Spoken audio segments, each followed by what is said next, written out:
ตอนนี้ชลินเพิ่นคนหินขึ้นไปซอยพี่จันเนาะพี่จันเพิ่นเอาดินพี่น้องอันนี้หินตะกี้มันกองอยู่ในวังในหันแหละเพิ่นหายใส่กระสอบ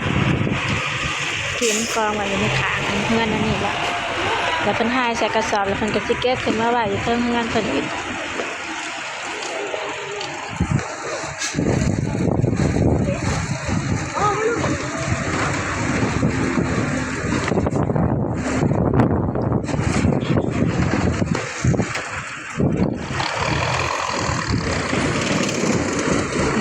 ดิน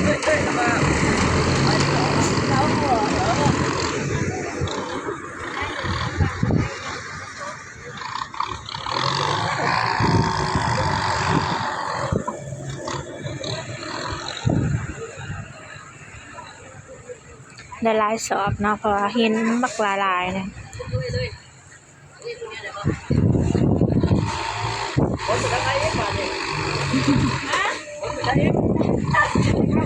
ยังไงคุณเคยให้ไหม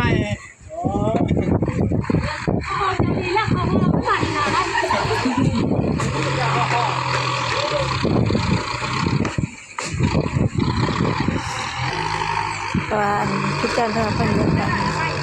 ให้เพิ่นรุดแป้งมาอีกบางคนนี่เพิ่นเรียนกันรุดใหม่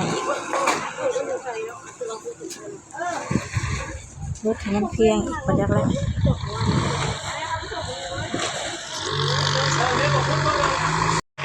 มาอีกแล้วรถมาแล้วรถขับดินรถยกดินอยู่ในนองเขาพอสลัด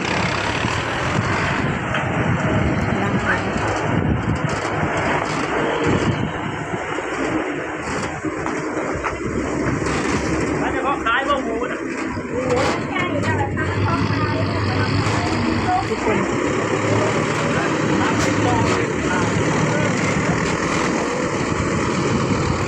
ไปต่อที่ข้างหลังบ้านหลังต่อพี่แจ๊จะชิมข้างหลังบ้านเลยโอ้ตรงลิฟต์เข้าไปทางหลังบ้านพี่น้องบัวได้ยังมาพี่จันนะกับยกขึ้นมาเนาะบ่แม่นหัวหยกกล้วยบ่บ่แม่นเขาบอกนะหัวกล้วยไอเลี้ยงว่า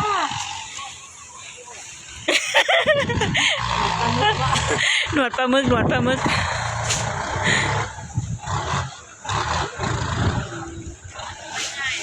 พี่จันเพิ่นเอาดินมาถมเฮือนพี่น้อง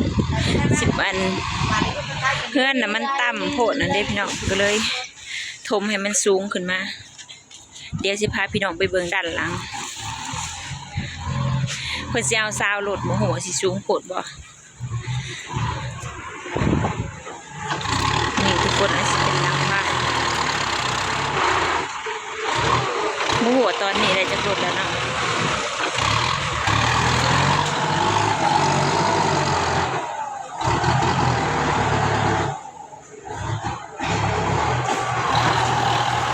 รถละ500พี่น้องแล้วก็แถมรถดูดเพิ่นมาแปลงดินให้พ่อ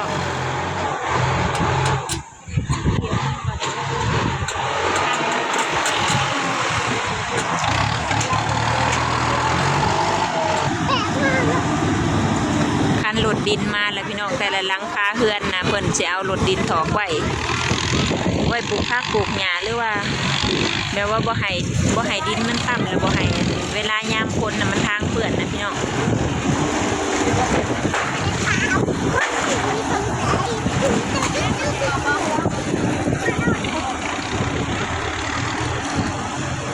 พ้นเขาทางหน้าเขาบ่ได้เพราะว่ามันเดินหอมต้องพ้นเขาจันเพิ่นเปลี่ยนเฮือนยกทานเพิ่นไว้อยู่เทิงเฮือนเพราะว่าดินน่ะเพิ่นสิเอามาถมวางนี่นำนี่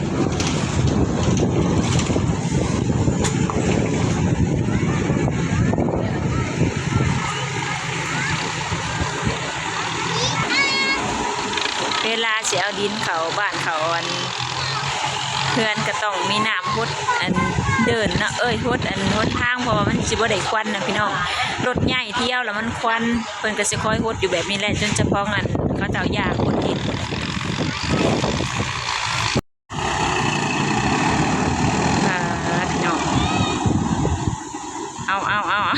หลุดมาทางนี้เลยเด้อโซนเด้อ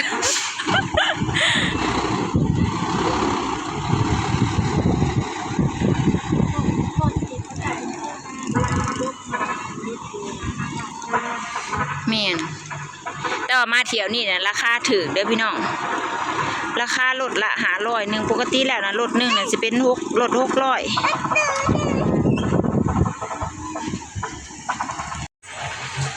เพื่อนหลังทิศพิจันเพิ่นก็ถอคือกันเพราะว่าถ้าถอผู้หนึ่งเลยถ้าผู้หนึ่งน่ะมันสิค่อยพี่น้องถอผู้หนึ่งก็ต้องได้ถออีกเพื่อนหลั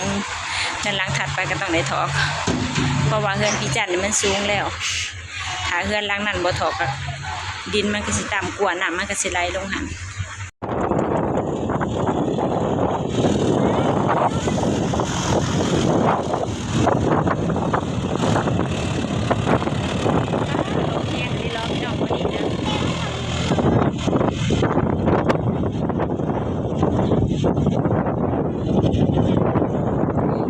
อย่างมาสิมาไทยพี่น้องเบิ่งอันเขาจกดินอยู่เนาะพี่น้องเขาสลัดว่าพี่น้องเดี๋ยวไปเบิ่งกันพี่น้องว่าจะเป็นจังได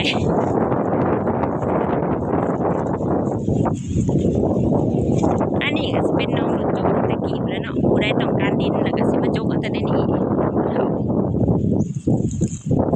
แต่ว่าปีนี้เนี่ยมันจกบ่ได้พี่น้องน้ำลายก็เลยเปลี่ยนบ่อนจกอยู่น้องสลัดปีนี้ป้าพี่น้องเดี๋ยวเขาไปพาพี่น้องไปเบิ่งกันนี่พี่น้อง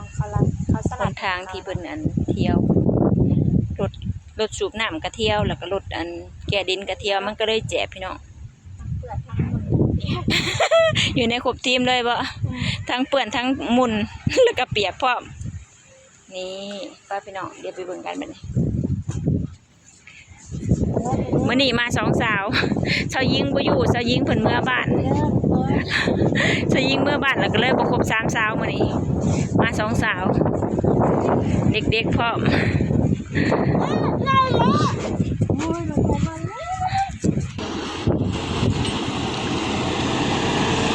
หลังจากถอกแล้วก็มาเอาดินอีกพี่น้อง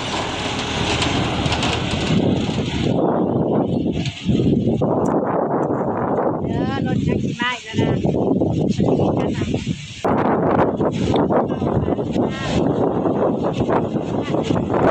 ไปอีกแล้วทุกคนมันจะมีอยู่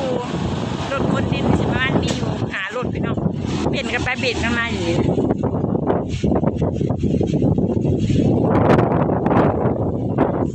พาเด็กๆลัดทง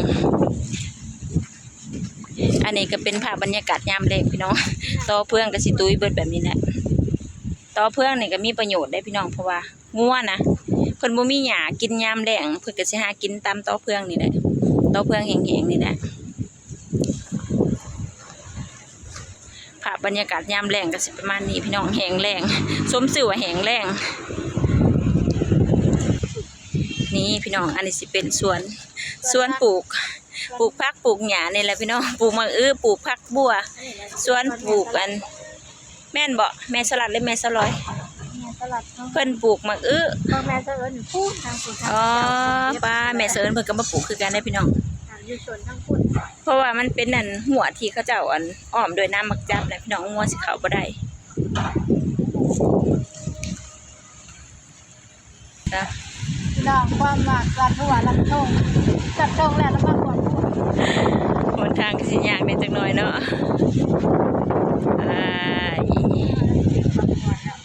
คอยนะใครเนี่ยตะขายาวนี่อันนี้สิเป็นตูบหน่อยสลัดเพิ่นใส่ไปเก็บเครื่องแปลว่าอัดเครื่องแล้วก็ยามมันถือน้ำฝนนะพี่น้องยามฤดูฝนนะก็เลยมาไว้อยู่กระตุกหน่อยนี่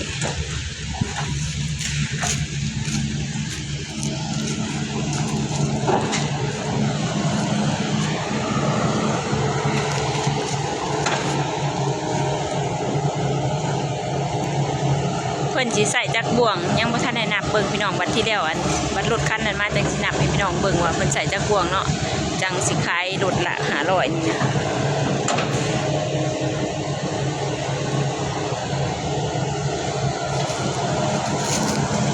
น้ องอันนี้น่ะบ่ได้จ้างดุดได้พี่น้องบ่ได้จ้างจุกแต่ว่าเขาเจ้าที่อันสิมาเอาดินแต่ละเฮือนเนี่ยเขาเจ้าก็สิติดต่อว่าให้มาจุกน้องตัวนี้เพราะมันสิง่ายได้พี่น้องเฮาก็ได้น้องนำขันเขาสิมาจกดินน่ะป้าพี่น้องญาติกันผู้ใดก็อยากให้มาจกน้องผู้นั้นเพราะว่าอยากได้น้องหั่นนะคันใส่เงินจ้างนี่กับป้าเบิดหลายหมื่นเติบได้พี่น้องซ้ำนี่ประมาณ 2-3 หมื่นจังสิได้น้องใหญ่ซ้ำนี่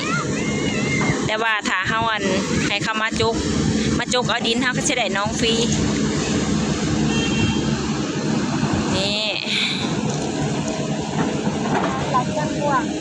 บ่ฮู้ขอว่าท่านนับเดี๋ยวรถคันนั้นมาเขาจักสินับให้PPFC เบิ่งสบายได้พี่น้องน้องนี่นะเขาเจ้าใส่น้ำโคตรทนทางก็คือว่ามาเอาอยู่น้องนี่เลยจกดินกับมาจกอยู่น้องนี่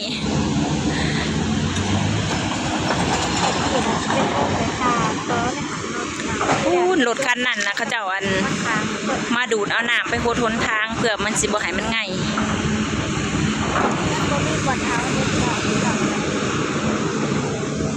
มาแล้วคนกดมาแล้วเดี๋ยวสิดับให้พี่น้องเบิ่งว่าเขาเจ้าจกใส่จักบ่วงมันจังเขาจังสิขายต่อรถละ500แต่ว่าจกอยู่น้องสาวยิงน่ะ10 บ่วงนะเขาขายอยู่รถอยู่600แต่ว่ารถเขาขายรถละ500เนี่ยบ่ฮู้เขาจกใส่จักบ่วงเนาะเดี๋ยวสินับให้PPFC เบิ่ง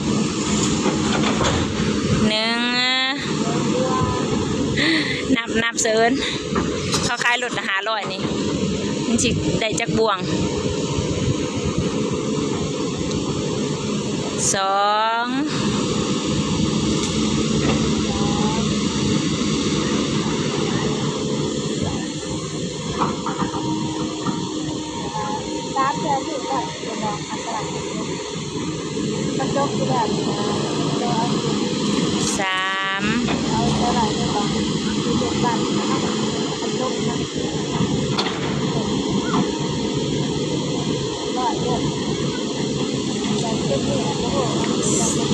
24 บ่วงแล้ว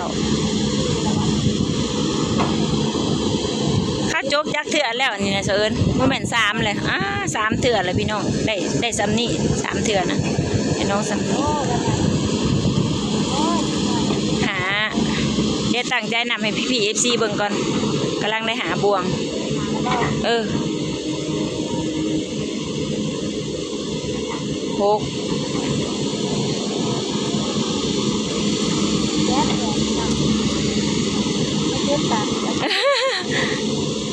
กำลังได้6 บ่วง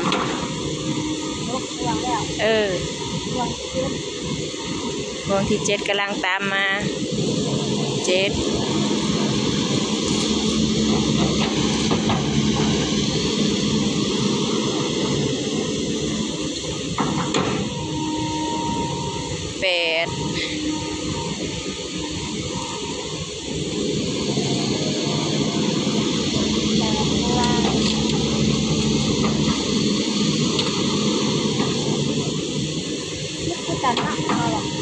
บ่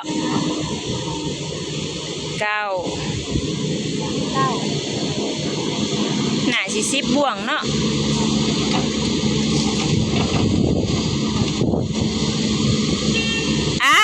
ลดอยู่เฉพาะเขาเจ้าก็จะขายลดละ500เขาเจ้าก็สิประมาณว่าไล่ใส่นี่แหละพี่น้องคันลดละ500ก็สิใส่ประมาณ9 บ่วงคันลดละ600ก็สิใส่ประมาณ10 บ่วงนี่ไปแล้วสงสัยพ่อเหรอจักเรื่องอะไร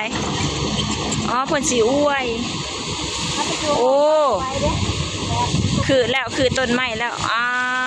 แห้งอะลีล้อพี่น้องกกกิ๊กกกบ้าใหญ่ๆนะล่มลงข้าวเดียวแป๊บเดียว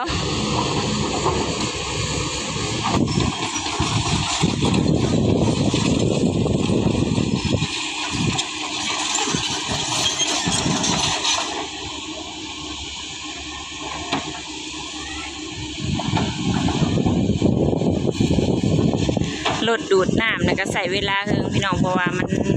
โอ่งมันใหญ่เผื่อมันสิเต็มใส่เวลาเฮิงแน่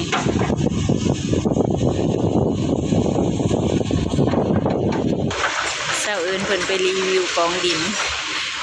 กองหนึ่งนะกองละ500พี่น้องเพราะว่าเพิ่นใส่แต่งแต่9บ่วงเพิ่นก็เลยขายรถละ500ได้ถ้าว่าขายรถละ600ก็ใส่ประมาณ10บ่วงรถยก